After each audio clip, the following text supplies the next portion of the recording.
Okay, very good morning to all of you. Are you able to hear me? Yes. Okay, great. Thanks. And no echoes, right? We're good. Okay, let's go.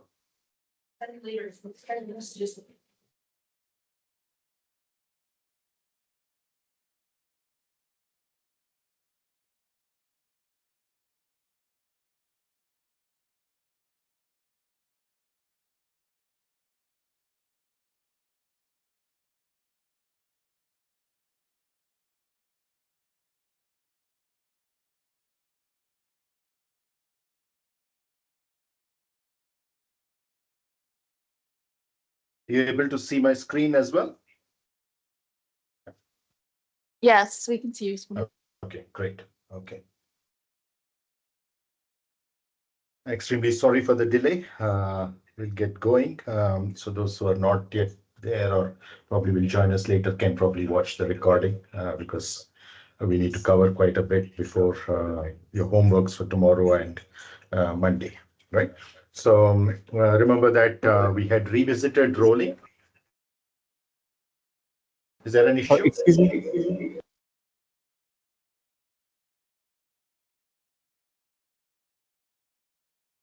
Hello? It doesn't have battery, so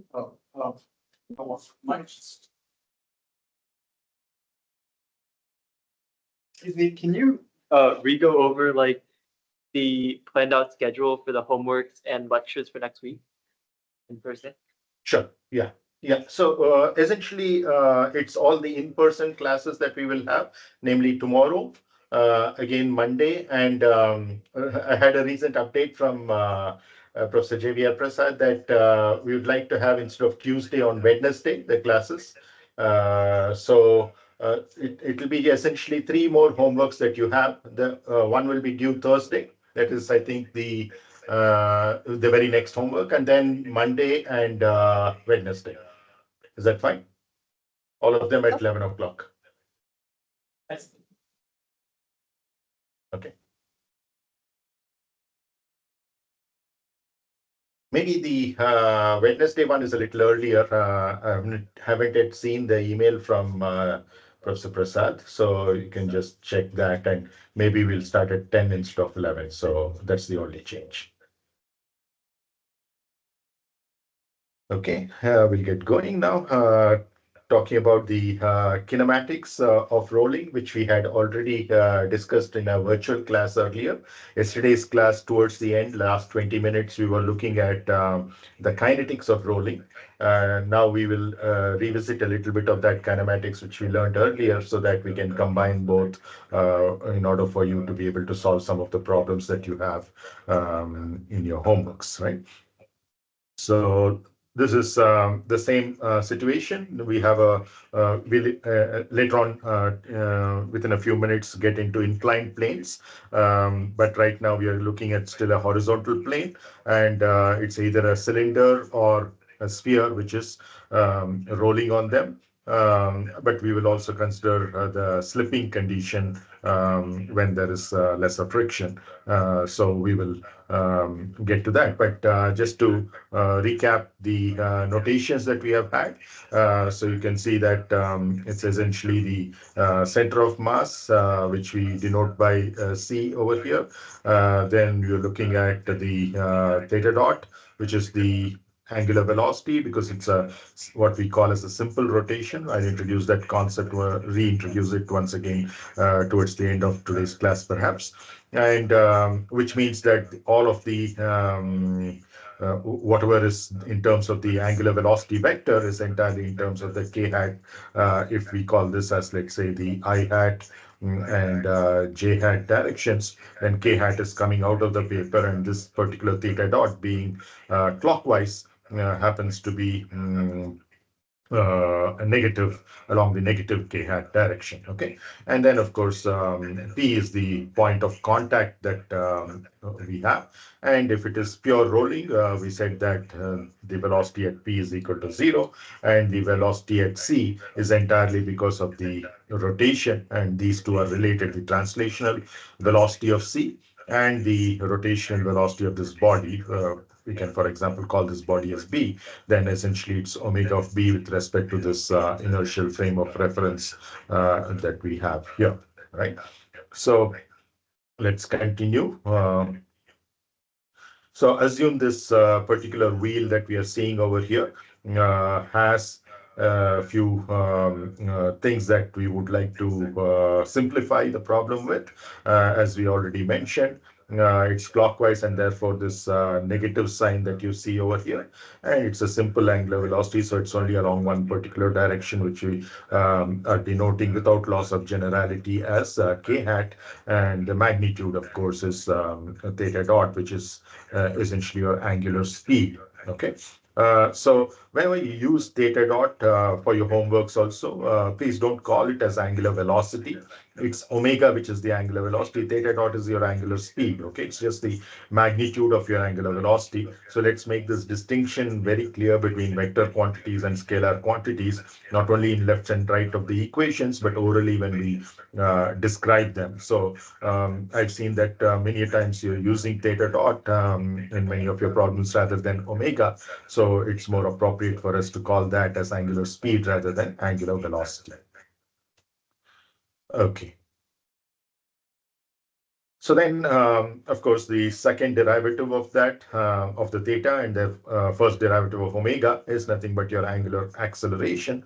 So it involves the theta double dot, and the sign and the unit vector remains the same as for the angular velocity.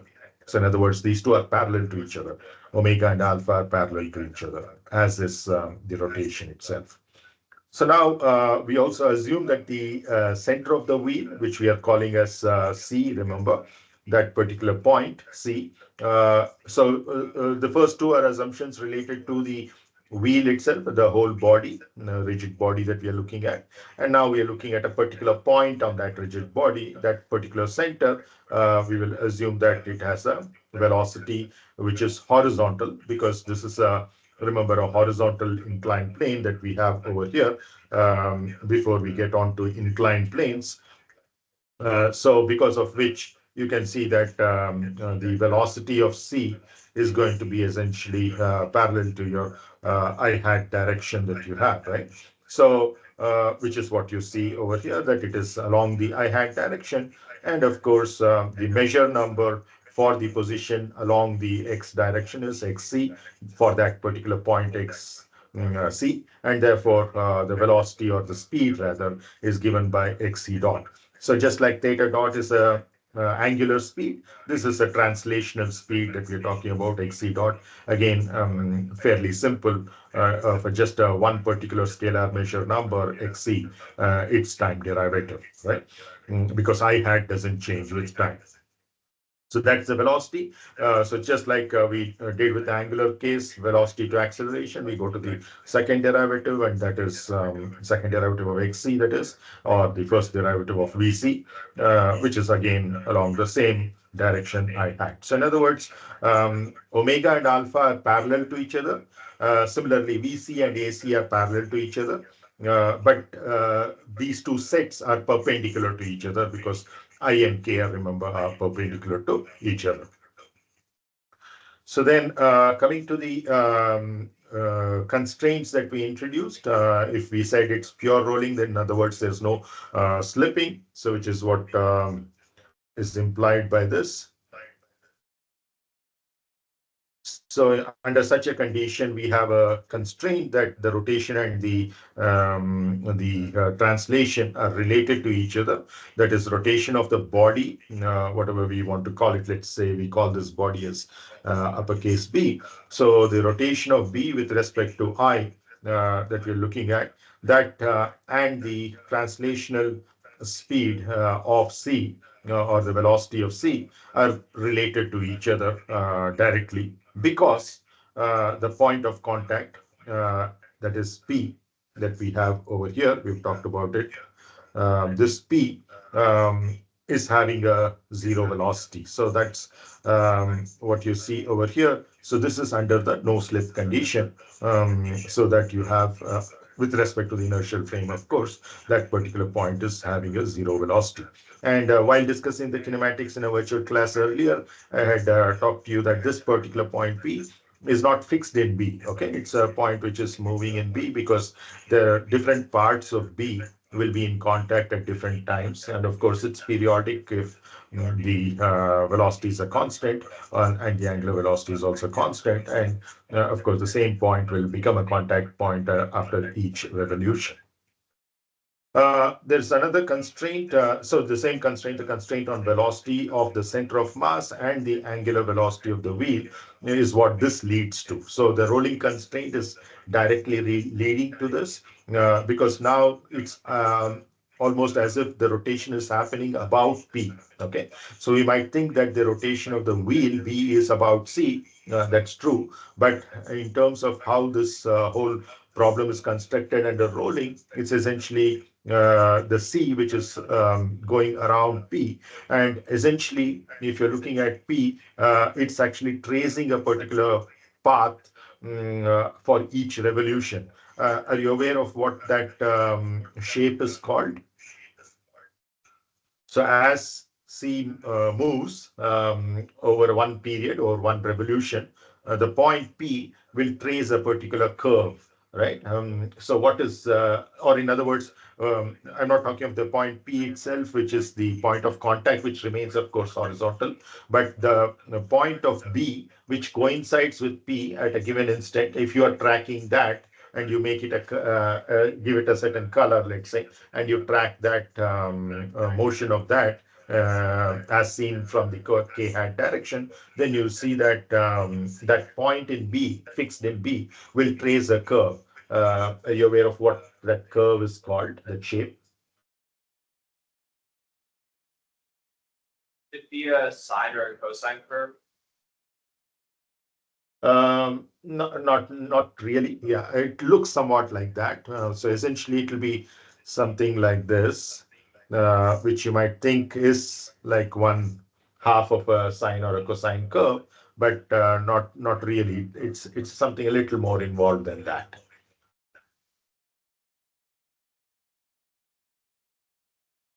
Ellipsoid, sir? No.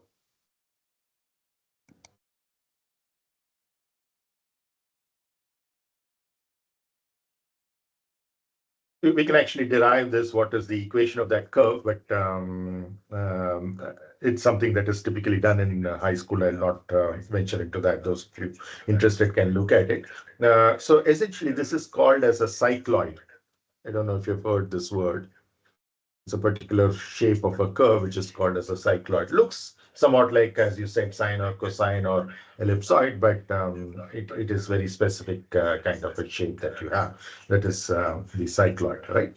Now, that is, remember, not of actually P, because P, remember, is the contact point, which keeps changing on B, and therefore that is horizontal.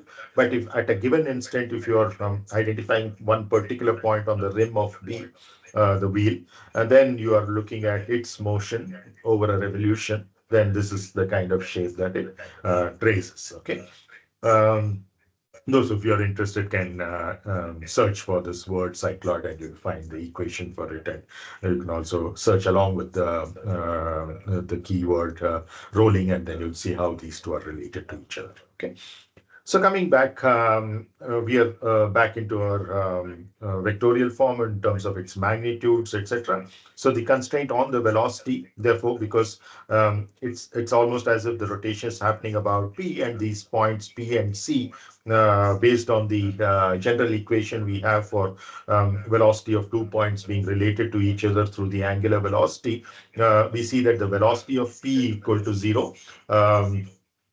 And the velocity of C can therefore, in the inertial frame of reference, be obtained by just omega of B in I crossed with going from the point to whose location motion we know to the point whose motion we do not know we want to get.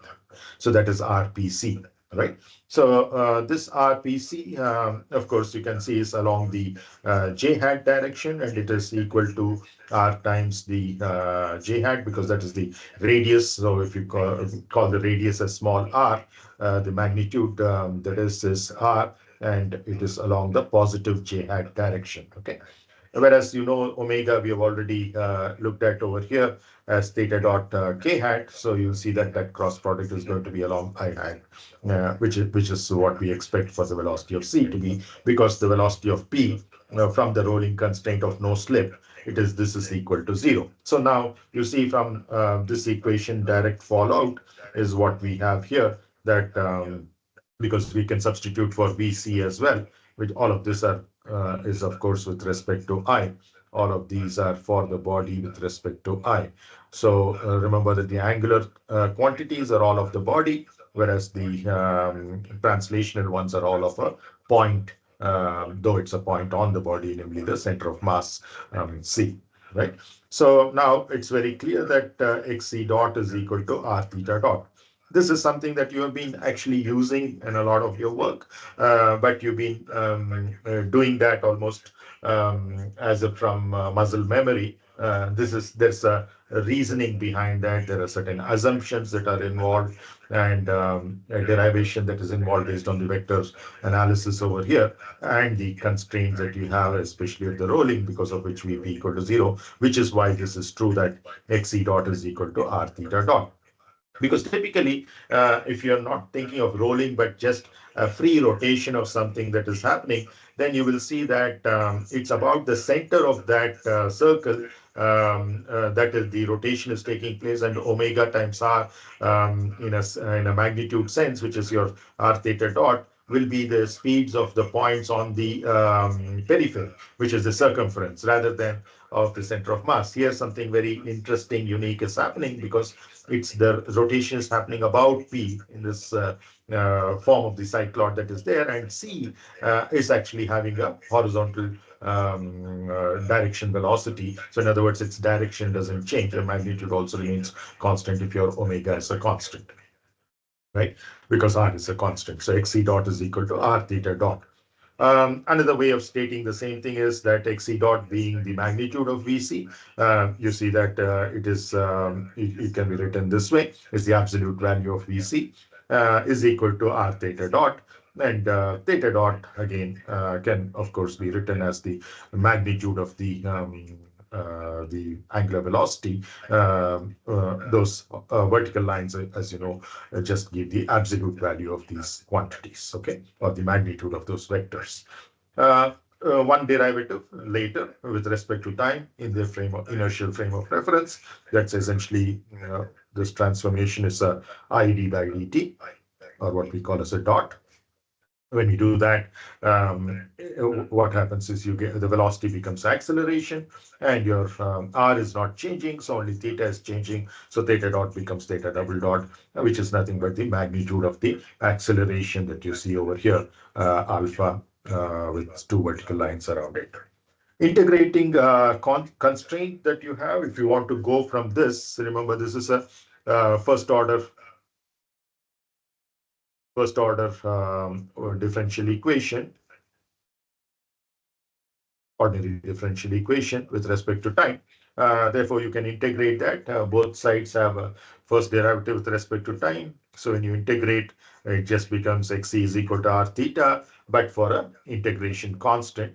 And typically that integration constant without loss of generality can be set to 0, because you can think of xc being 0 when theta equal to 0. It's up to you to determine that datum point where you want to start the motion, where you want to start your xc, and where you want to start your theta, right? But for some other situations, it might be more convenient for you to choose a non-zero constant, depending upon what you consider as the value of 0 for theta and 0 for xc. If they're not coinciding with each other, then you will obviously have a constraint associated with that.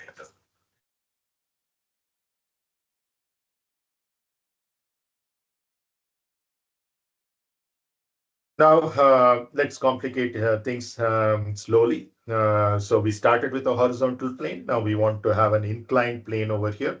I'm sure many of you would have done these experiments in high school physics labs, where you try to have an inclination and you start, of course, from a horizontal plane, and you slowly start increasing the angle of inclination, which we'll call as phi. So you start from phi equal to 0, and you typically keep a block instead of this. So you could probably have a block over here. And then you slowly keep increasing this phi from a zero value, and up to a particular critical angle for phi, you will see that the block will not slide down. But once it reaches that value, or it's higher than that value, you'll see that the block will start sliding down, which is essentially slipping. So because of course a cuboidal block like what I've drawn will not be able to roll effectively, and the circular cross section is what enables much smoother rolling the way we know it, which is why all wheels are circular. You don't find any other polygonal shapes. Right. So, and the reason why this particular experiment is done is not just for fun, to see the block sliding down, but it gives you one very important quantity, which is essentially a coefficient of friction between the two surfaces. So, in this case, of course, it's the bottom surface of this block and the top surface of this inclined plane. It's remember that this coefficient of friction that we talked about briefly yesterday as well is not something which is a material property or whatever. It's essentially a surface roughness characteristics that depends upon the two surfaces that you have at hand. What are their roughnesses, and essentially based on that, the coefficient of friction is determined whether it's static or kinetic. So which coefficient of friction will apply here? Because yesterday, remember, we talked about, one of you pointed out that there are two of them, which is static and kinetic coefficients of friction, which will apply over here. Where are you indicating as over here? Oh, sorry. Okay, this block that we are talking about. So as we increase the phi from 0 onwards to some phi critical, right? So once we reach that phi critical, then this block will start sliding down. So I'm just asking you, what would be the coefficient of friction in that case? Would it be static or kinetic? Once it starts moving, it'll be the dynamic friction. Yeah, so it's a kinetic friction that you have. And what about in the case of this body that we have over here, which is, let's say, a wheel? In this case, if it is rolling down, what is the coefficient of friction that you'd have? So it's already rolling down with a particular speed. Okay, so it's non-zero speed that it is rolling down. What would the coefficient of friction you would use here? Would it be the same? Kinetic coefficient of friction? If it's pure rolling, it would be static friction because the contact point is not moving. But if it was sliding or skidding, then it would be kinetic friction. Yeah, perfect answer. Yeah. So essentially, what is important for us is not the speed of this point C, not the center of mass, but the point of contact. Okay. So in this case, there is the block case, it's a surface contact, whereas here, remember, it's a point contact if it's a sphere, and a line contact if it's a cylinder. But even there, at a given cross section that we are considering, it's a point, right? So at that point, we know that the pure rolling constraint is that particular point, if we call it P, then essentially we're saying that Vp equal to the velocity within the inertial frame of reference is essentially equal to 0, right? So which means that even if C is having a non-zero velocity that is in the inertial frame, this is not equal to 0. Yet you would see that the coefficient of friction that you have to use to determine this small f that you see over here will be the static coefficient of friction, because the velocity of P is equal to 0. Because of that, you will have to use the static coefficient of friction. Whereas in the case of the block, what you said is right, because it's slipping now, you would have to use the coefficient of kinetic friction.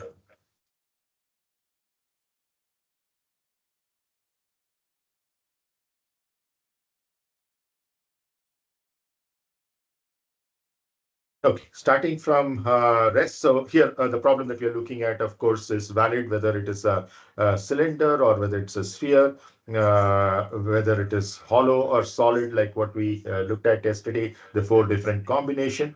The only difference that we have made is now the plank that we were talking about is no longer horizontal, but it is inclined. So the noun version of that sometimes is called as the inclined.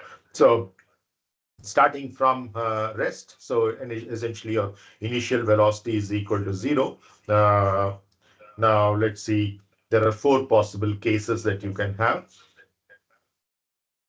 One is essentially there's no friction between these two surfaces. Let's say they're well lubricated, oiled, for example. And even if this, forget the block now, we're only talking about the cylinder or sphere, which could roll down, but need not necessarily, right? So 4 possible cases. If there's no friction between these surfaces, then you obviously are going to have slip. Then if there is sufficient friction, again, this is within quotes, we need to determine what that so-called sufficient friction is. Essentially, you will have roll, okay, which is the pure rolling that we've been talking about without slipping. Okay. Then there is between these two, remember this is where your frictional coefficient, let's say mu is equal to 0. Here you have mu is equal to some mu critical value that it has reached.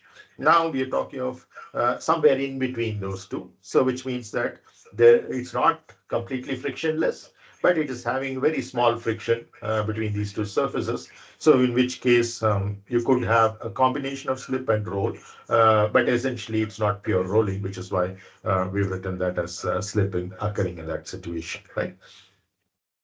Then you have, let's say, typically, and this is what is in reality, you cannot really upfront categorize a problem once you receive it as any of the first 3. You will have an unknown level of friction between these two surfaces, and therefore you will have to be open to this particular cylinder, either rolling, pure rolling, or slipping, pure slipping, or a combination of rolling and slipping. So all of these possibilities cannot be ruled out upfront unless we have derived and proved that. So whereas, so this is essentially what I said, whereas these are essentially assumptions, this is what is the reality. Okay, so we'll consider each one of those 4 cases that we did look at in a summary fashion in the previous slide, one by one. So we'll take up the slip case first. So in other words, you have a frictionless surface. There's no, the coefficient of friction is equal to 0. And as you already rightly pointed out, the correct coefficient of friction that we need in this case is the static coefficient of friction that we are looking at. But once it starts slipping, it is the kinetic coefficient of friction which matters. So this is again either a cylinder or sphere, again hollow or solid, doesn't matter. We have to use the appropriate inertia factors, of course, in order to do that. So what factor is multiplying mr squared is how it will differ whether it's cylinder, sphere, hollow, or solid. So now we introduce those forces that we have already talked about. One is the weight that you see over here, mg. The other is the normal force that you see, N. Right now, because in this case we are having no friction, there's the third force is not there. Now, you see both these forces that we are talking about, whether it is the weight W or the normal force N, both of these are actually passing through the center of mass C. Okay. So in other words, there can be no torque about C. So if there is no torque about C, then you see that there's no possibility of a rotation taking place, which is why This is a classic case of slip that is happening over here between two frictionless surfaces. Okay. So frictionless is not a property of each of those surfaces, but it is a property of the combination, the pair of surfaces. When we are talking about something being frictionless or having a certain critical friction, etc., it's not a property of one of those surfaces, but of both as a combination. Okay. So now revisiting something very similar to what you have done in your statics course, the equilibria that you have written, instead of writing it in a vector fashion, we can write it in a scalar fashion by taking the measure numbers along the x, y, and z directions. Now, for this 2D problem that we are discussing, there is no z component of the force, neither are there the x and y direction moments or rotations in that direction. It's a simple case of simple rotation about the k hat direction. So there are only three non-trivial equations of equilibrium. Always you will have for a rigid body 6 equations of equilibrium. Just that two of the rotations and one of the translation, namely m along the rotations along x and y, and the translation along z, in this particular case happen to be 0, because of which those equations of equilibrium just become 0 equal to 0, essentially trivial equations. So we are left with only 3 that make sense. Okay. Um, in the statics case that you would have considered, all of these, of course, would have been zeros because it's a static equilibrium that we're looking at there in that course. Now, we have to bring in the appropriate mass times acceleration, or the time, more appropriately, the time rate of change of the translational momentum for the first two equations, and the time rate of change of the angular momentum for the last equation. And both of which we have looked at in detail in yesterday's class. So we see that if m is not changing and I, the moment of inertia, about the z-axis, which is why you have the two subscripts zz, and about the center of mass, which is why you have the c over here, you will see that that will come out of the time derivative, and the time derivative will be only on the position and the angular coordinates, namely xc, yc, and theta, right? And what you have on the left-hand side is summation fx, summation fy, and summation mzc are all your external forces which are acting on this particular system, right? Like due to the Earth's gravitation, so Earth is external to the sphere or cylinder. Similarly, the other forces that are acting like the normal force is coming from the Planck onto the cylinder. So if you're thinking of Planck and cylinder as a system together, then obviously it's an internal force, and Newton's third law will be used to cancel that out, like what we did with the double summation in yesterday's class. But right now, we're not looking at the Planck and the cylinder as a combined system. We're looking at the cylinder alone, what's happening to that. Okay. So when we're doing that, we see that the force coming from the Planck to the cylinder is your N, that is the normal force that you see over here. So that becomes important as well. But as we said, both N and W are passing through C, and therefore there's no option of rotation over there.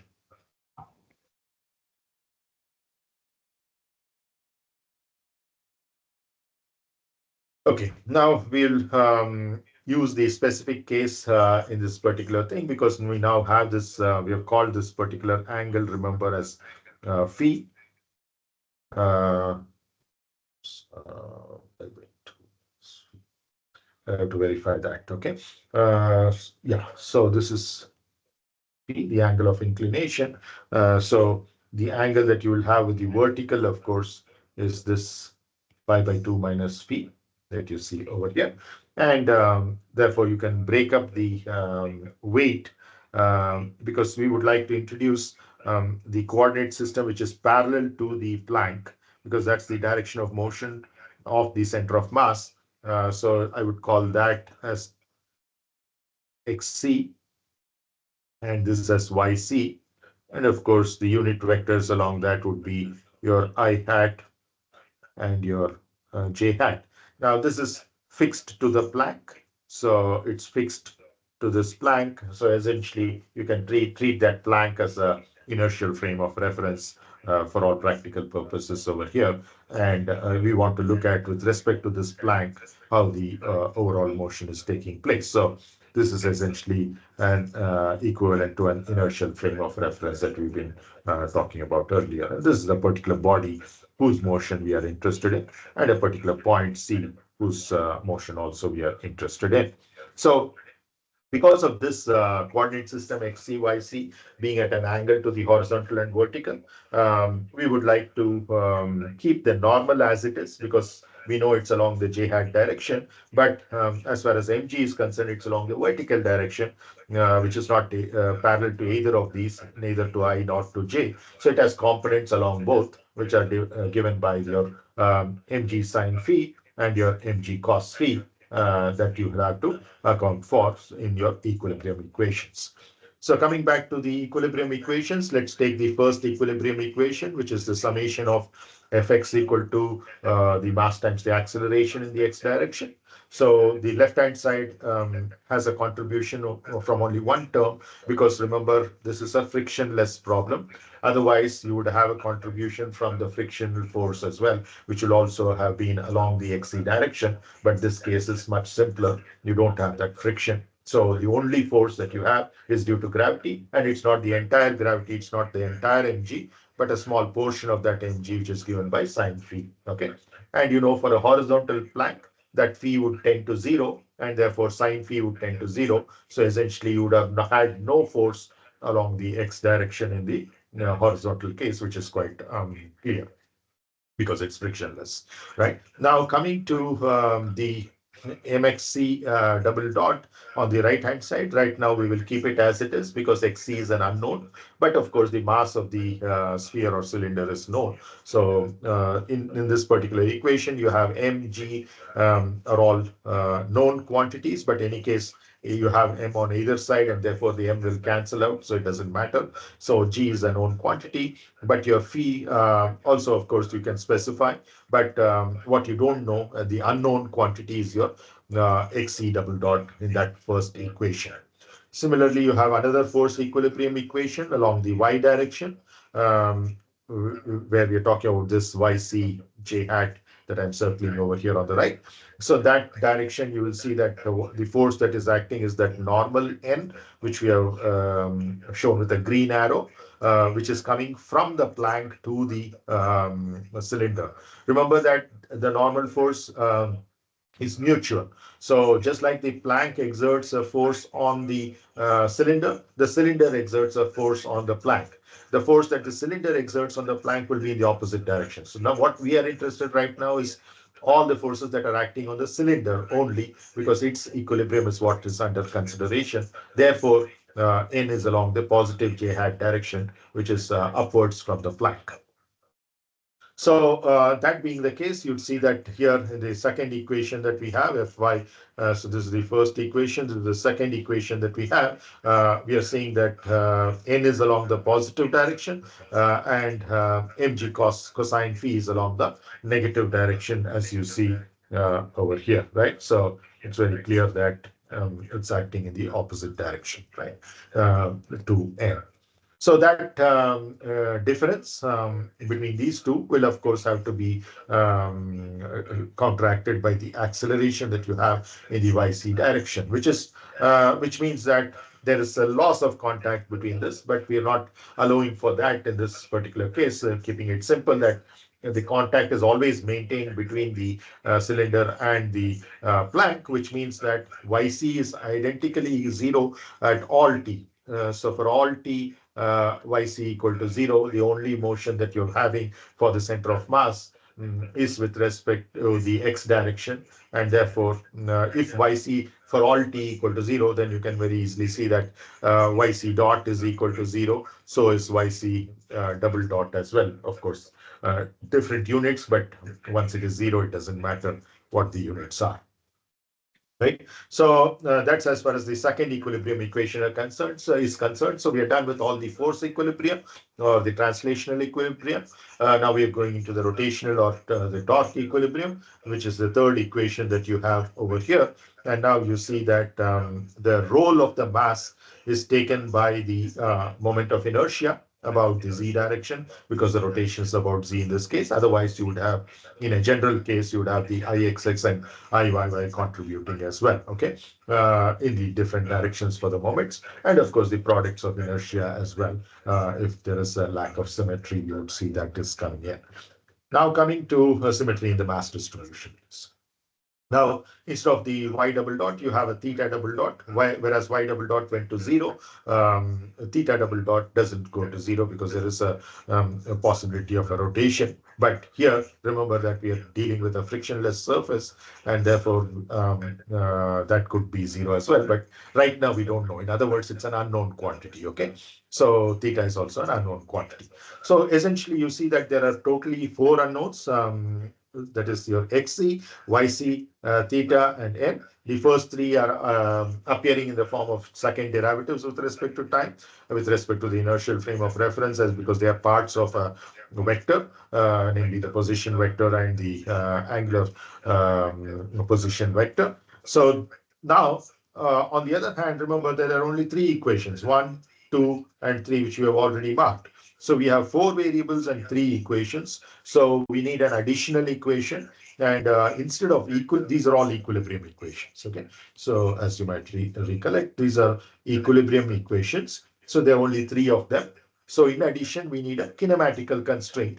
So which comes to our help over here because there's an imbalance between the number of variables and the number of equations of motion. So we have one kinematic constraint, which is essentially what I already talked about over here, yc equal to 0, which is what we are writing over here as well. And of course, yc is equal to 0 at a particular instant of time doesn't mean that yc dot or yc double dot are equal to 0. But here, for all t, you're seeing that for all t over here, yc equal to 0, which is why yc dot and yc double dot are becoming 0. So this becomes your additional equation that you have. Now you have as many equations as you need for solving for the 4 variables, namely 4 equations. Okay.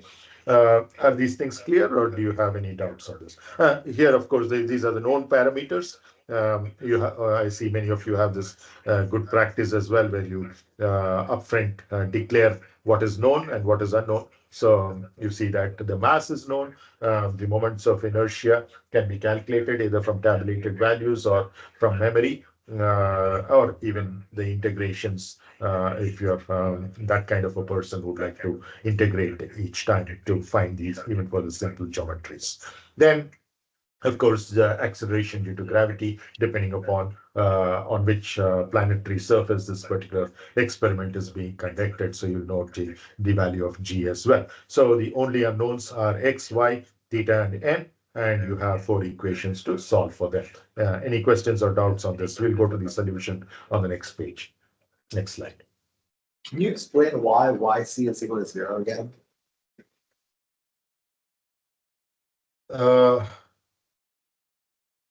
Which one are you talking about? The YC? Yeah. Yeah. Okay. So essentially, you're looking at something sliding on something else, right? So some object which is kind of sliding on something else. We are essentially saying that this is not jumping over it, right? So essentially, there's no separation that is taking place between these two, which is why YC equal to 0. Is that your question? Yeah, that makes sense. Yeah. Okay, so essentially, of course, you can have in general a complication, especially when you have very large phi, that is the angle of the Planck. What you're saying is right, that the contact could itself be lost. Okay, that's another more complicated case that we need to consider as well. Right now, we are assuming that phi is not so large that the contact will be lost. The contact is still being maintained. And because this is the direction of your YC, you're essentially saying that that will always be 0. And because it's 0 at all times, therefore YC dot and YC double dot are also zeros. Is that clear? Yes, yes. Please? Yeah. Okay. Okay. Any other questions? Good to go? Yeah.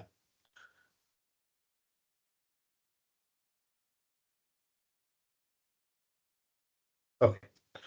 So now you can see that it's a very simple set of equations. You can see that you can do manipulations, but first of all, even before we solve them, we have to write it in a particular form, which makes it more convenient, especially when you're going to solve more complicated problems, which could have a system of equations with many unknowns and many equations to solve them. Then it's good to keep all your derivatives on one side and all the known quantities and also the derivatives, all the known quantities essentially on your right hand side. So essentially, you could have either these two being homogeneous equations or these two being non-homogeneous equations that you have in terms of those four variables that you have, x, y, theta, and n. The first three being second derivatives with respect to time, the fourth one appearing as it is. Okay, so then we can typically solve them. In this case, there's no coupling between them, so you can independently solve these equations. But in general, you'll see a coupled set of equations, and then you'll have to solve for them simultaneously. So in these equations, of course, as we said, your m and m is both on both sides, that is cancelled out, etc. So you can see those are very simple algebraic manipulations. So that's all that is done. And of course, setting your yc equal to 0. So that's done. And then, so again, I cannot go to 0. So therefore, theta double dot has to go to 0, which is what you see in the third equation here. And of course, finally, your this particular equation that you see over here coming here, right? So this is the constraint I have written as the second equation over here. So this is a constraint, whereas the kinematic constraint in particular, because there can be other types of constraints as well. So this is a kinematic constraint, the second equation, this particular one, whereas the other three are equilibrium equations. Okay, now let's get into case 2, where you have sufficient friction.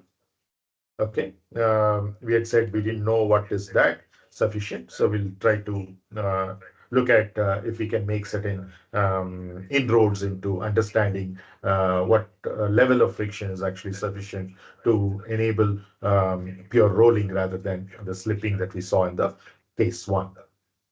Okay, so same picture that we had before. The only new addition is what you see in red over here, which is the frictional force, which is now in place. Last slide, we had a frictionless combination of surfaces, and therefore this F was 0. Now we have it. And this F, unlike the other two forces, N and mg, both of which are passing through the center C, this particular force is not passing through the center. In other words, it has a moment arm, a non-zero moment arm, that is, and which means that it can create a torque. Okay, and torque is essential for rotation. In the previous slide, we saw the equation of equilibrium related to the moment was the left hand side was identically 0 because there's no torque, because all forces were passing through that center of mass, right? Okay, so when we say sufficient friction, another way of saying it is essentially having a roll. So that's what we are looking at. In terms of the form of the equations of equilibrium, it's as before, it's exactly the same thing. So we have two translational equilibria and one rotational equilibrium equation, right? And the form is exactly same. Some of the resultant forces acting on the sphere or cylinder has to be balanced by the inertial forces, which are mass times acceleration, translational acceleration in the translation case, and the moment of inertia, the mass moment of inertia, that is about the z-axis, about the point C, times theta double dot in the which is the angular acceleration alpha in the moment equilibrium equation. Okay, just that the values for your fx, fy, and mz can get slightly modified by the presence of this new force that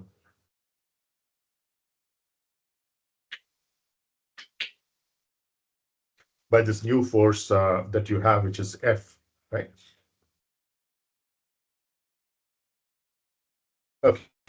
So you see that what we have boxed over here, this F that I'm ticking now, and this minus FR in the moment equation, these are the only two additions.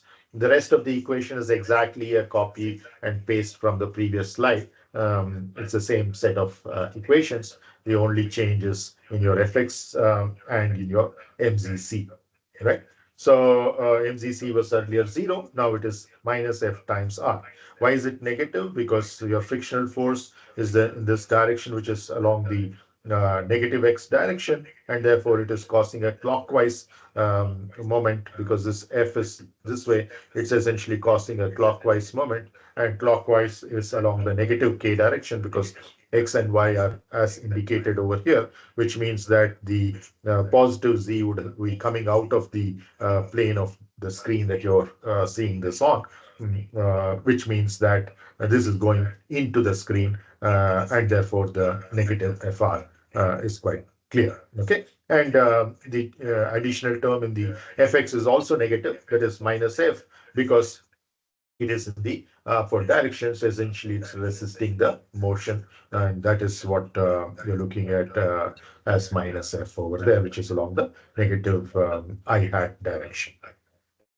So the equation for y remains unchanged. The constraint related to that also remains unchanged. Once again, we are assuming that it's not a ride where it is taking off from the ground. So essentially, you're looking at taxiing on the ground, for example, in the case of the aircraft. So which is what we are looking at, and it could be a hilly runway which is having a slight inclination. So you could be thinking of it in that particular way. But of course, right now we're looking at just one tire of the landing gear to understand what is happening. So this can, of course, be extended when you're getting into bigger systems like an aircraft, which has a much more complicated landing gear system that is involved, right? So once again, we have these four unknowns as before, namely your x, y, theta, and n. But in addition, now we have this F. Even though we introduced it as a force on the left-hand side, it's an unknown quantity, okay? So that is also an unknown. So we have this fifth unknown, so an extra unknown. The equations of equilibrium still remain three, right? Three equations of equilibrium, two being translational and one being rotational. But we already have one constraint that we had in the previous case too. We are saying that there's the contact always remains, therefore yc equal to 0. But now we need a second one, which is essentially coming from your rolling. Okay, so this rolling is what it's saying is that your velocity of that point, contact point in the inertial frame of reference is always 0, which means that there is a way in which the velocity of c, because this is p, remember the contact point p, which is instantaneous, keeps changing on the body, and that particular point is having a 0 velocity, because of which the velocity of c can be obtained from that, which is what you see as the second kinematical constraint over here, which is xc dot equal to r theta dot. Why do we call these as kinematical constraints? Anybody? Why do we qualify this as kinematical? Okay, why not some other constraint? Why is it kinematical?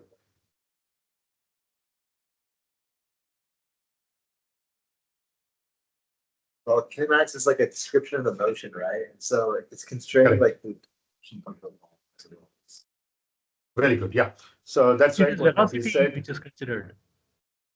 Correct. Yeah. So essentially, you're not looking at any forces or moments contributing to this equation. So purely it's coming from the description of the motion, which is why you're essentially relating the angular velocity to the translational velocity. Some other constraints can be relating just the translational to velocity of one point to translational velocity of another point, or angular velocity of one body with respect to angular velocity of another body, or the combination like what we see here. All of these are essentially kinematical constraints as long as no forces or moments are appearing in those equations, right?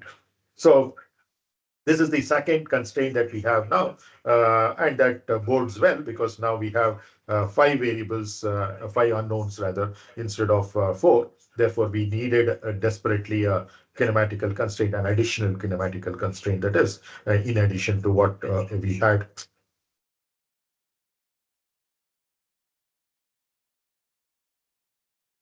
In addition to what we had already, and that's this is the first one, the first kinematical constraint and the second kinematical constraint. Then, of course, we had the three equations of equilibrium, and both put together is 5 sets of equations for the 5 unknown quantities that you can directly solve for. Okay, to summarize what we had over there, we would see that we can just do it by hand itself, but you could also use any of the computational resources that you have, like MATLAB, etc., to solve for them. And you would see that this is essentially what you would get as the answer. Let me write the variables as well. Okay, yeah. So those are the equations that we have for xt double dot, for your theta double dot, and for your f. And some equations are coupled, some are not. So, for example, you have this y, something related to your yc double dot, and therefore there could be some coupling in some of them, which case you have to solve them simultaneously in general. And this is a fairly straightforward thing, so I'm not going into the details. You can check on the slide later on, and if you have any questions or doubts, you can talk to me about it tomorrow's class. Okay, so the end result is that we get our xc double dot, which is what one of the important things that we are interested in. This particular thing you see is 2 by 3 g sine phi. Rather than the specific nature, it's also very important for us to recognize that the only things it depends on is the acceleration due to gravity and the angle of inclination of the plane. So that's all that the acceleration of the center of mass of the wheel depends upon, right? So it doesn't depend upon the mass of the wheel. It doesn't depend even on the radius of the wheel. So the which we generally think intuitively that those are very, very important points which should be contributing towards that. They don't. It's only g and phi which contribute towards that, which is understandably if you're just looking at body dropping, a stone dropping, free fall, then essentially you see that the acceleration due to gravity is what contributes all of the acceleration, because once it is double dot that we are looking at, it's essentially acceleration that we are looking at. Just what has been modified over here is that instead of free fall, we are putting it on a plank and an inclined plank that is, and making it slide over that, essentially roll over that in this particular case. So now you see that it will still be g, but g will be factored in by a 2/3 sine phi, so that angle is coming into picture over there. For a horizontal plank, phi equal to 0, then you see xc double dot equal to 0, because there cannot be any acceleration there, because the contribution of gravity in a horizontal direction is 0. On the other hand, if your phi is equal to 90 degree, you're essentially seeing 2/3 of g. So in other words, unlike a free fall, if you're having a fall, in which case it's essentially something which is touching that plank and it's coming down.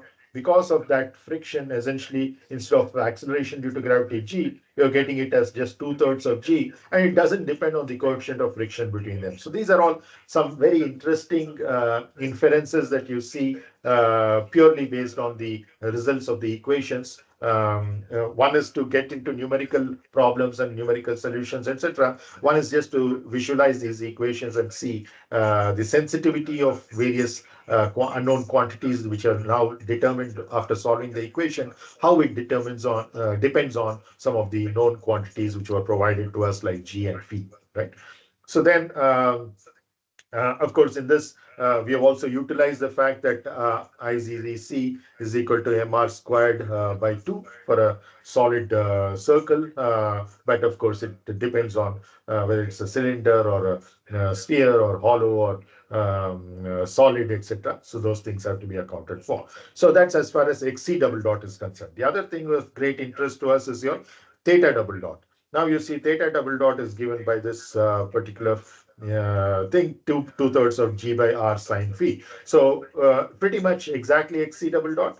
The only difference is R, which you of course expect because that's the nature of the kinematic constraint that you had, that theta double dot and XC double dot are related to each other by only this factor of R, and that factor of R is coming in now. So whereas the acceleration of the center of mass along the direction parallel to the inclined plane is not depending on the radius. The angular acceleration is depending on the radius. So inversely, of course.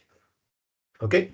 The third thing that is of great interest to us is, this is typically of not much interest, but its interest comes because your frictional force depends on that, your mu times n, and therefore this is what is of great significance as well. Okay, so let me see. Yeah. So this is you can of course simplify once you substitute for IZZ over here, etc. You can have a simplified form of this as well. It needs to be substituted here as well. Okay, so I think these are very clear. Another thing in this context I would like to bring to your attention is that sometimes it is useful to get into an energy kind of an approach where you have the kinetic energy, which you're typically familiar as just half mv squared because you're dealing with particles.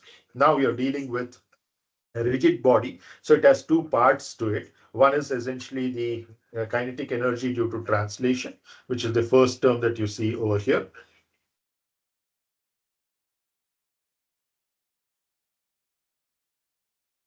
And the kinetic energy due to the rotation. And this is a simple rotation that you have. So therefore, just only one term that you have. And the translation is also just along a particular direction x that we have, xc that we talked about. And so it's the mass of the whole body times the center of mass velocity squared, one half of that, and one half of the IZZ, once again about c, that point of the angular velocity squared, which is essentially means the angular speed squared because we're dealing with simple rotations over here. Okay, so there's an alternate approach that you can follow for the same thing. Instead of the equilibrium equations, we can define what is known as the Lagrangian using the kinetic energy, potential energy, and minimize that.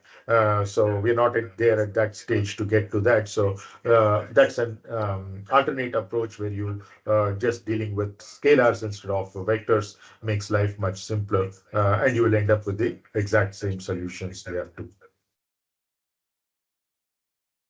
So now, one of the things we speculated on when we talked about the various cases is that we don't know what is actually this thing when we say sufficient friction, what exactly it means. And it is for this purpose that you typically have that experiment that I talked about in high school, where you're just increasing the angle and seeing at which angle essentially starts slipping, because it determines the coefficient of friction. That's one very simple, may not be very accurate, but for all practical engineering purposes, reasonably good approximation to get to the coefficient of friction, especially coefficient of static friction, when you do that experiment and determine phi, because the tangent of phi and the coefficient of friction are directly related to each other. Now, the cylinder or sphere rolls, which means that the friction force is non-zero. If it slips, then chances are that the friction force is either zero or it's very small. Whereas now that we are saying that it is rolling, you see here, which means that the friction force is not only non-zero, but it is also greater than a particular threshold value, which is the critical value of the friction force, below which there is a possibility of rolling with slipping. Okay. In other words, it's not pure rolling.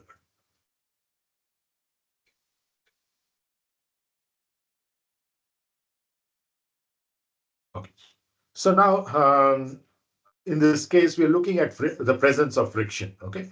Now, friction is a dissipation, right? Is there an energy loss that is associated with friction? Because remember, in the previous slide, I talked about an energy approach to this, where you're looking at kinetic energy and potential energy, where I gave the expression for the kinetic energy as half mv squared plus one half I omega squared. So that being the situation, do you think there will be an energy loss because of the friction over here? And therefore that has to be accounted for in an energy method. Let's say yes. Okay. So what form of loss is there in the energy? Mostly as heat. Okay. Yeah, because friction causes heat. Okay. Anybody else?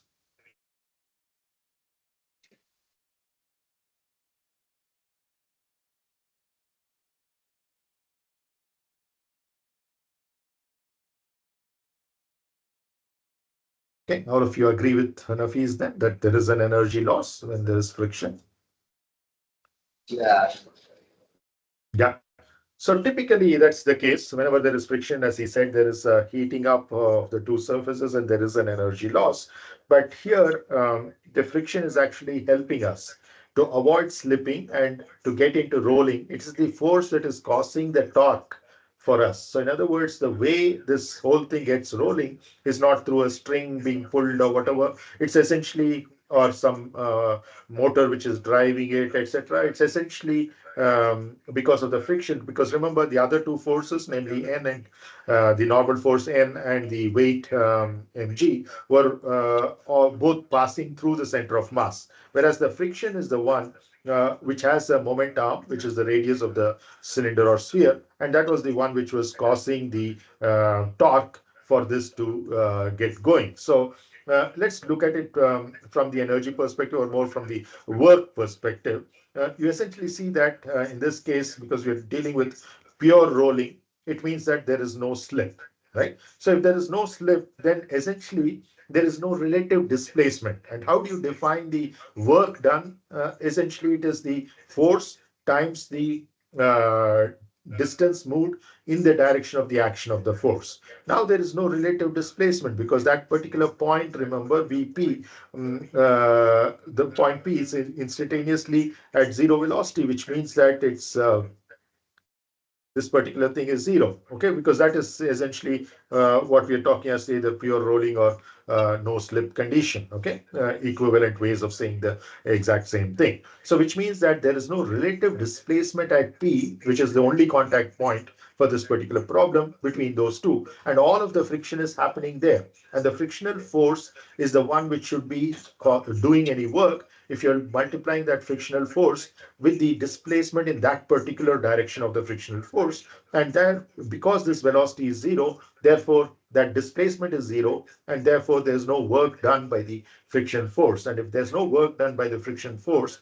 there's no opportunity for an energy loss in this particular case. So it's a very, very strange conundrum that you have, because we always tend to think whenever there is friction or it's a drag, etc., you have energy loss. And Nafi's correctly pointed out that it's essentially because of the heat that is generated, etc. But when we are having this particular condition of pure rolling and essentially no slipping, which is kind of an idealized kind of a situation, there is exactly zero displacement between these two, namely the plank and the cylinder, which means that therefore the work, which is the dot product of the force with the displacement at the point of contact, that is essentially zero, which means that there is no work done.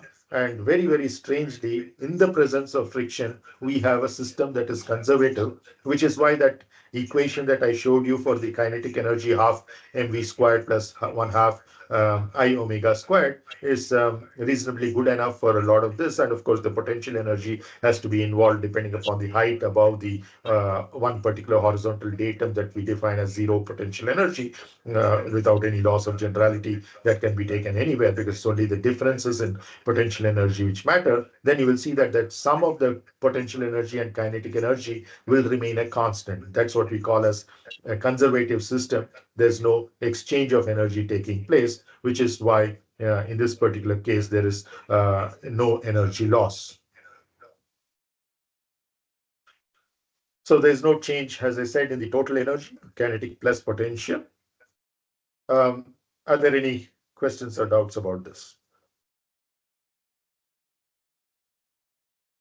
You understand, right? So the work done, W, if you want to call it, is essentially your F dotted with the displacement that is taking place, and that displacement's time derivative is what you have here, and that is zero everywhere. And when you integrate, and the integration constant also without loss of generality can be set to zero. So essentially your F dot D is going to zero. So there's no work done by the frictional force. This is this small f that we've been talking about, the frictional force. Okay. So if it was slipping, that would mean that the rolling constraint wouldn't exist anymore. So you would have relative displacement, and because you would have relative displacement, you would have work done. Is that right? I'm not sure if I followed your question. So if you had slipping instead of the rolling constraint where we had VP equals zero, then you would have Yeah. relative displacement, then you would have work done. Absolutely, correct. So when even if there's a little bit of slipping in combination with the rolling, you will have dissipation due to friction. You're absolutely right. But once there is, you've ensured that there is no slip, it's pure rolling, then there's no energy loss due to friction. You're right. Okay, let's move on then to case 3. Okay, so just like we discussed sufficient friction, what is this insufficient friction? Somewhere between 0 and that critical value of the friction, which causes pure rolling, right? So that's the case that you're looking at over here. So where, of course, there is some slipping that is involved. You do have a non-zero F, but not as large as we had in the previous case. Once again, the same set of 3 equilibrium equations, the other 3 being trivial, as we said. And the form is again very, very much similar. In the first case, we had the unboxed equations. The second case, we got in the boxed quantities minus f in the first equation and minus fr in the last equation. And these two, I mean. And the second equation remained unchanged. So we had extra variables. So same thing happens in this case as well, that you have 5 variables. Now you have the equations of motion, which are 3 in number, and then you have the constraints yc equal to 0, xe dot equal to r theta dot. Is this right? So we have 2 plus 3, 5, and 5 unknowns. Can we go ahead and solve it? Is there any difference between this case that we're doing, dealing with here, insufficient friction, and the sufficient friction that we dealt with in the previous slide? Now you don't have the rolling constraint at all. Can't say that Exactly. So this is very good. Yeah. So this is not right, right? So this was something that was valid only for pure rolling, right? So this is no longer valid for us, but we still have 5 equations. How do we solve for the 5th variable? So in other words, typically if these are coupled, maybe you can't even solve for the others unless and until you have as many equations as you have the number of unknowns. This is still right, that it is not, the contact is not lost, which is also an assumption. In general, in reality, sometimes contact could be lost, but we are saying that we will ensure that the contact remains. So that is a kinematic constraint, which is still reasonably applicable, right? But this is not, right? So it's no longer rolling. So the other constraint that we will need now is in terms of the coefficient of friction. Remember, for the case of rolling, we didn't have to invoke this guy. The coefficient of static friction that we wanted there, we didn't need it. Okay, here it is not the coefficient of static friction, but the coefficient of kinetic friction that you will have to deal with, because slipping has already started, and therefore you will have a non-zero velocity of the point P, which is in contact, this particular point in contact, which is common to both the plank as well as the wheel. That point will have a non-zero velocity, which is this speed of slipping, okay, the speed at which the slipping is taking place. That will now become your VP magnitude, right? So magnitude of that particular point's velocity in the inertial frame of reference, okay?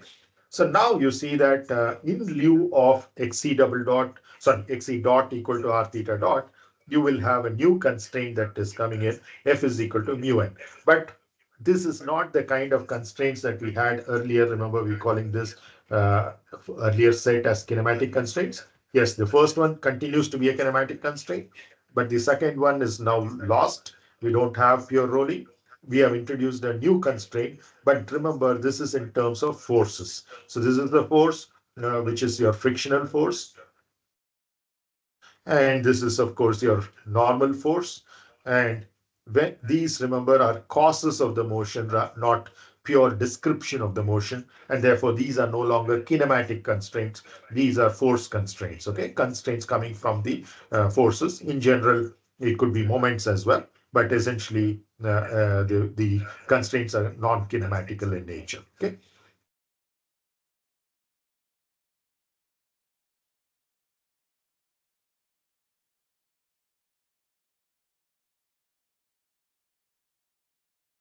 Good. Okay, so for this particular case, you will see that when you solve it, you'll get these equations. Now, this is also a very interesting question that while you might get the magnitudes, the direction is also important, because essentially, even though we are looking at the measured numbers over here, which are all scalar quantities, eventually they are nothing but going into the vector equations in terms of I hat, j hat, and k hat multiplicative factors. So the question is it slipping in the right direction? So what does this mean? So for example, you had that inclined plane, right? So and essentially you're looking at rolling, which is in this particular direction. So essentially, along with rolling now, there's also a chance of slipping. Is it slipping in the right direction? That is it slipping in this way or slipping in this way? So how do you determine that? Anybody? Is it based on the x component of the acceleration, or just a general acceleration that's going the I direction? Look at the first term, Yeah. that's Yeah. the effective gravity on the rolling Mhm. ball. Second component is because Mhm. of friction. I think that the coefficient of friction for kinetic friction is always less than 1. So you know that Yeah. it's stronger going downwards, which means that Mhm. it's going. Yeah, exactly. Yeah. So those are the tests that you need to do in terms of the magnitudes of these quantities and the relative things, so which will help us to determine that, because essentially the thing that we are interested is in the x direction. So essentially your this particular equation with respect to the xe double dot becomes critical in seeing what is larger compared to something else, and therefore we can determine the right direction. Because remember, because we have put everything in terms of scalar measured numbers, we don't have a positive I hat or a negative I hat direction coming in over here. That has to be factored in based on the relative orders of magnitude of some of these terms. So this is the first equation is with respect to xc double dot. The second equation is trivial with respect to yc double dot, because yc is equal to 0. Then you have a third equation with respect to theta double dot, the fourth equation with respect to the normal force, and the fifth equation with respect to the frictional force. The only difference from this case and the previous case is the explicit appearance of your mu, the coefficient of friction that you see in all these cases, which was not there in the previous case, because the kinematic constraint itself of rolling, pure rolling without slip, was sufficient to solve the problem. But now we have to invoke the non-kinematic constraint of f is equal to mu times n in the appropriate direction, and which is why mu starts appearing in the equations now.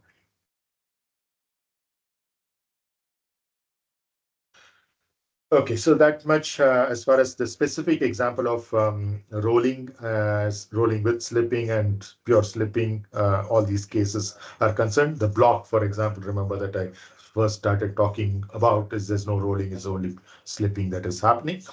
Now, in all of these cases, as well as other problems where rolling is not involved, these two become important. For example, even in the case of the situation where you have an aircraft, you have the rate at which it is pitching, how fast is it pitching, how fast is it rolling, how fast is it yawing. So the so-called pitch rate, roll rate, and the yaw rate become critical, and these will contribute to terms in the angular velocity, and they could be changing with time, and therefore a non-zero angular acceleration as well. Now, these are terms that we have already looked at in previously. We just want to revise that from the new knowledge that we have gained, and also correlate it with the kinetics rather than pure kinematics, because these are kinematic concepts, but they have a bearing on the kinetics as well, which is what we want to bring up in the next few slides. Is it okay if I go for a few more minutes because I started late? You might be a little late to lunch. Is that okay? Or do you have any other engagements immediately after lunch? We're good. You can keep going. Okay, thanks. Thanks. Okay, so now simple rotation and simple angular velocity. This is something you're very familiar with, that the rotation, either for the entire duration, remains about a particular axis, or in the case of an aircraft, it might have be doing various motions in various phases, but you can take a particular phase from particular instant t1 to t2, it might be having a simple rotation. And it might be having a simple rotation about the x-axis, which is essentially rolling for a particular duration. Some other duration, it might be, let's say, only pitching. Okay, usually pure rolling in this way is not common, because the roll and the yaw are coupled with each other, so they might be happening in a particular combination. But still, if the resultant is along a particular direction which is constant for a certain amount of time, you can treat that also as a simple rotation, because this IJK system that we have is your choice as an analyst. You can introduce it the way you want. It's not a part of the problem definition. So the problem definition only says what happens with the aircraft in terms of the force distribution or moment distribution, and what is the kind of motion that you would like to eventually have, etc. Now, as far as as long as you know that the rotation is happening about a particular direction, at least for a certain duration, if not the entire duration of the flight, then you can always choose that particular direction about which the rotation is happening as the k hat direction, the z-axis. You can introduce along that, and x and y perpendicular to that, in a plane perpendicular to that k hat direction. So which is why, even though this might seem like a very, very restrictive kind of an assumption, simple rotation, very often you will find that actual practical problems, even though they might be fairly complex, at least for in a piecewise sense, from phase to phase, it can be treated as a case of simple rotation by intelligently introducing your coordinate system. So which is why that frame of reference I've been harping upon right from class one is so very critical, not only from the point of view of saying about which the time derivatives are taken, etc., but also from the point of view of simplifying your overall derivation. Because if you introduce the XYZ directions in an appropriate sense, what seemed like a complex rotation will actually turn out to be a simple rotation, and many vector equations will simplify into just scalar equations, and the overall derivation will be much, much more simplified. Okay, so the corresponding time rate of change of the rotation, of course, is called as the simple angular velocity. So which is what you see in the axis that we have on the right hand side. You have I hat and j hat in a plane which is perpendicular to the direction in which the rotation is taking place, namely the k hat direction. So k hat is the direction of rotation, which is shown over here in the anti-clockwise direction, which is positive, so that I cross j is along the positive k direction. And you see that this is essentially ijk is fixed in an inertial frame, whereas this could be an aircraft fixed frame that you see the brown set of axes in, namely your A1 hat and A2 hat, and of course A3 hat and K hat are equal to each other because that's the direction in which about which the rotation is taking place. Okay. So if I call this angle as theta, then what we are looking at is the time rate of change of that is your simple angular velocity that we just talked about, and simple angular acceleration that you have because of that, which is alpha. But a lot of things that simplify for rotation and for angular velocity may not simplify in a similar way for your angular acceleration alpha. We will take a look at that towards the end of this particular section. Okay. So coming back, the simple rotation and simple angular velocity. Again, recollect that this angular velocity is a vector. You know that it's essentially always of a body, not of a point.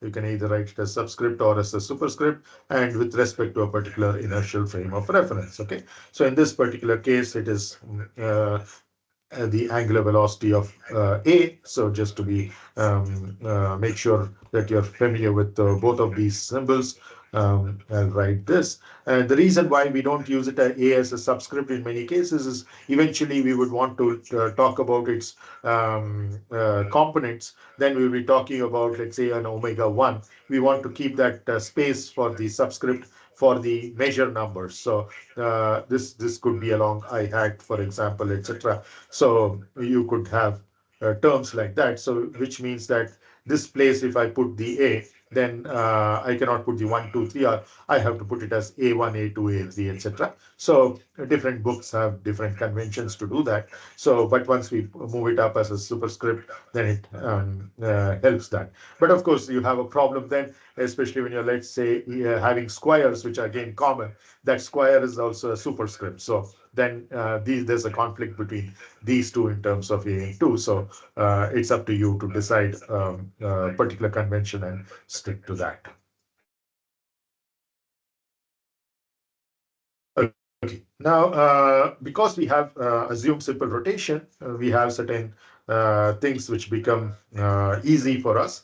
One is that the body A is rotating an angle theta that you see over here with respect to an inertially fixed frame of reference I about an axis which is fixed in both. Okay, that is by definition what we mean by simple rotation. Whenever we say simple rotation, we mean that there is a particular line which is common between these two. Okay, so now of course, let's say this particular pencil is fixed to the inertial frame of reference. Let's say it's fixed to the earth, and we have this particular body, the aircraft over here, and essentially it is, let's say, an aircraft model, which it is. Um, and it's just rotating, just in an exhibition, let's say in a museum. So essentially, there's this line which is passing through this, which is fixed to the earth or to the floor of the museum, is also a line which is common to the aircraft at its center over there, and therefore this particular axis of rotation that we call is fixed in both these frames of reference I as well as A. That is the one which is fixed to the museum floor as well as to the model, right? Frames of reference, and without loss of generality, which is what WLOG means, I can choose that my coordinate system in such a way that K hat or A3 both are parallel to that particular direction, which is common to both these frames of reference. What this implies is that when you write down in a vectorial notation, this is one way of writing it. The same thing can also be written in this way: the angular velocity of A in I, where we put as A slash I instead of a pre-superscript. And either case, you're saying that what is this is a simple angular velocity of A in I, because it has only one component, which is the K component, and the corresponding measure number is just an I theta dot. Okay, so this is the nature of simple rotation and this corresponding angular velocity, which is called as, for obvious reasons, simple angular velocity. Okay, now this is of course valid for simple cases, and You see many of them as examples as well as problems in your chapter 3. Some of your homework problems are directly related to that. In fact, the figures are also taken from there. So in 2D, the scalar quantity, the vector omega will become just a scalar quantity, and we will now call it as omega or theta dot. So as I said, please ensure that whether you're writing or talking about it orally, I would want you to refer to this as a speed rather than as a velocity, which it is not. Okay, so this is not, whereas this is a velocity. So this is a vector and this is a velocity. Similarly, when you're talking about, let's say, distance and displacement, etc. So all of these cases, just make sure that you're talking about the right kind of terminology that you employ. So just a few more minutes, maybe a couple of slides more. So mathematical definition of the angular velocity. This is very, very useful in a lot of situations. Is this is the way it looks. Because I've written everything explicitly, it might look like a fairly complicated equation, but it isn't. Let's start from the first term over here. I can just write it as b1 hat dot in A dotted with b2, which will obviously be a scalar quantity because it's a dot product, it's a scalar, and then it's the component along the b3 hat direction. So you see the order in which this goes from 1 to 2 to 3 as a mnemonic. All that you have to do is now to rotate this and make it 2, 3, 1 in a cyclic fashion and 3, 1, 2. Which is what you see in the other two terms over here. So this is this particular term, and this is nothing but this particular term that you see. Okay, so this is very, very useful, especially when you're doing some fairly complex derivations, because this is not the simple angular velocity that we talked about in the previous slide. This is an angular velocity in a very general case, and this is something especially for an aircraft. It will become very important because you're having pitching, you have rolling, and you have yawing, and all of these can be changing with time, which means that you have a pitch rate, you have a roll rate, and you have a yaw rate. And essentially, your angular velocity will have components along B1, B2, B3 because this will be changing with time. So there's no one particular axis about which the rotation you can talk about for a particular duration, which means that it will have all three components that you see here, B1 hat component, the B2 hat component, and the B3 hat component. And what is multiplying it is essentially a scalar measure number along those three directions.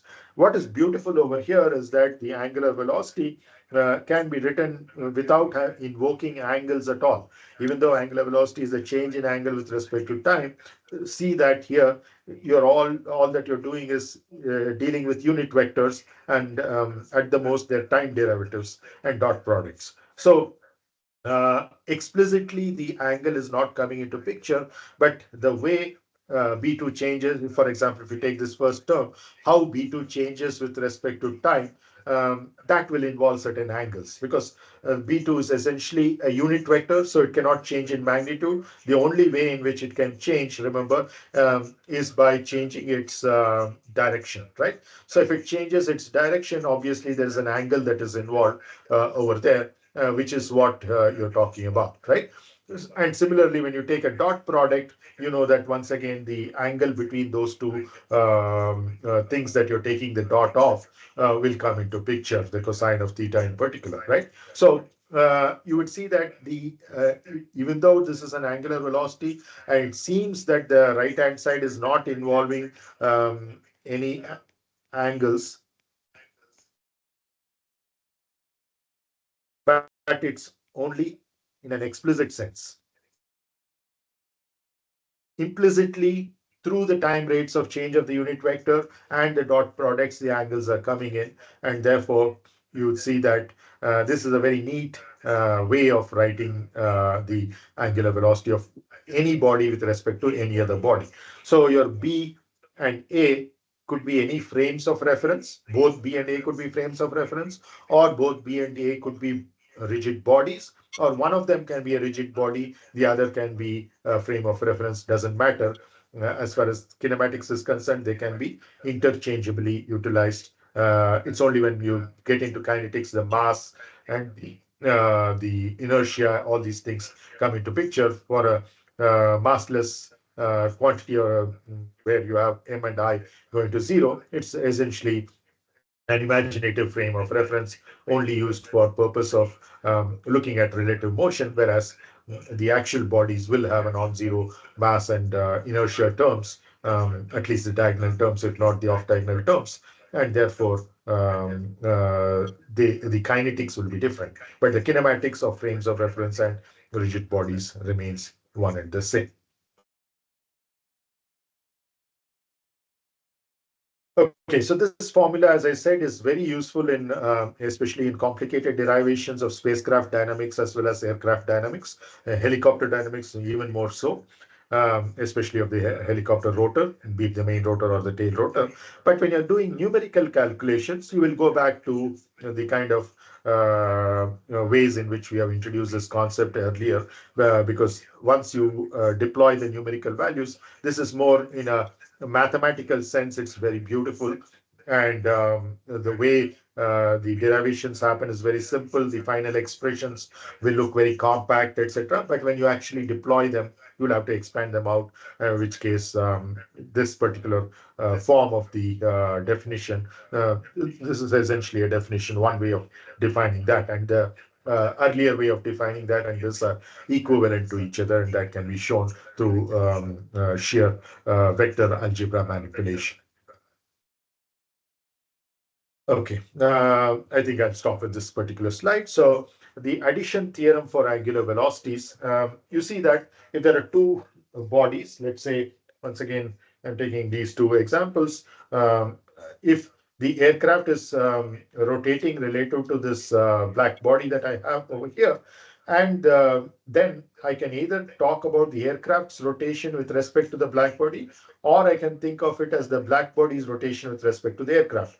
As I see from an inertially fixed point on the Earth, the black body is not rotating at all. It's only the aircraft which is rotating. It could be, let's say, the runway and where it is taking off from the runway. But from the aircraft point of view, for a fixed frame of reference on the aircraft, you would see that it is the other body, which is the black body, which is actually rotating. This is similar to the translation that you have in the case of let's say if you're sitting on a train, and it's a very classic example that you know from school, that you see that when two trains are passing by each other, you see that it seems if they're moving in the opposite direction, the speed is suddenly increased of your train on which you're sitting, because you're looking at that other train rather than the platform, and therefore the velocities or speeds are getting added up, right?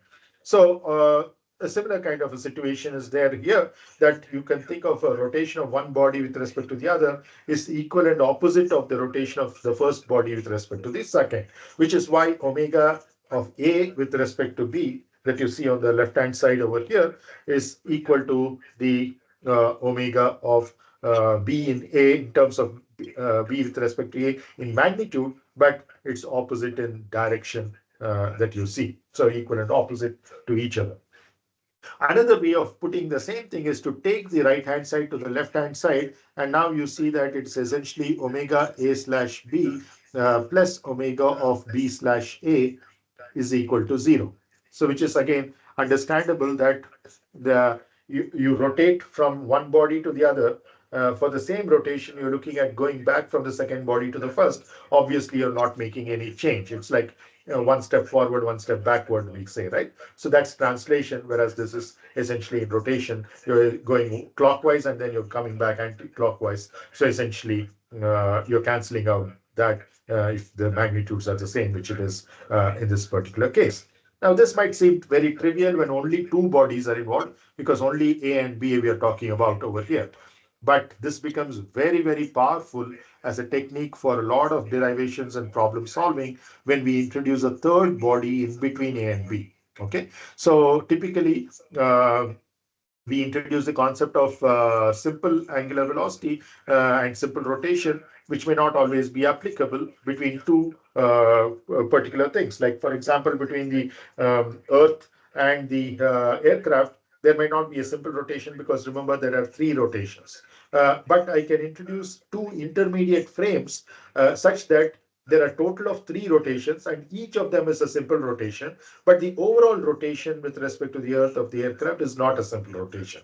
So that way, by introducing what are known as intermediate frames of reference, sometimes we can convert very complicated rotations into a sum of simple rotations. And then this particular thing that we have here will come in handy because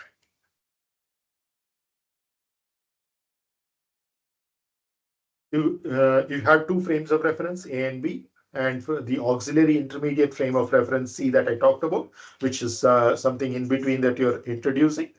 And then you would see that you're essentially extending this for 2 bodies to 3 bodies. So all that it's saying is that if you want the rotation of B in A, instead of directly going from B to A this way, I can instead take 2 small steps, going from B to C first, and from that C, I want to go to A. So that is essentially what this is saying, so that you can sum up a set of angular velocities by introducing intermediate frames. Like C, in this case, I've just introduced just 1 frame, but there can be many such frames depending upon the complexity of the motion that you would like to introduce.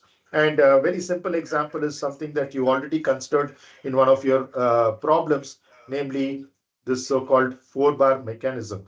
You actually see only 3 bars because this particular thing, which is the Earth, is also considered the 4th bar, okay, which is of course static and not rotating. So you remember you called this as B1, B2, B3. So these are rigid bodies, right? So these rigid bodies are also frames of reference. So there's a, and you can call this as I or B4 if you want, right? Now, with respect to I, there is some rotation of B1. With respect to B1, there is some rotation of B2. And similarly, this way, right? Or you can go the other way around, which some of you did for some of the other problems. But now between I and B, there is no direct connection. It is either through B1 or through B3, depending on which direction you go. But there's no simple rotation of B2 in I, but B1 in I is a simple rotation, and B2 in B1 is also a simple rotation. So therefore, you can go in that particular way. So in other words, what we are saying is that this is a simple case where instead of B/A, I'm going from I to B1. So if I want to go to B2, then I can go from I to first to B1 and from B1 to B2. Then you can see that it becomes all 3 because the left hand side is not a simple rotation. It's, in other words, it's a fairly complex rotation, whereas these 2 are both simple rotations. So that way, these can be handled about just 1 measure number about a particular axis, and therefore you can essentially take all of them together. Okay, so these are the kinds of course, this is a planar problem, so it might seem like too much of an overkill for applying this over here, but typically you'll have, once we get into 3D kinetics, you'll see that fairly complex situations can arise, and this will come in really handy to introduce intermediate frames of reference. So with this, I'll conclude today's class, and we'll meet in person tomorrow.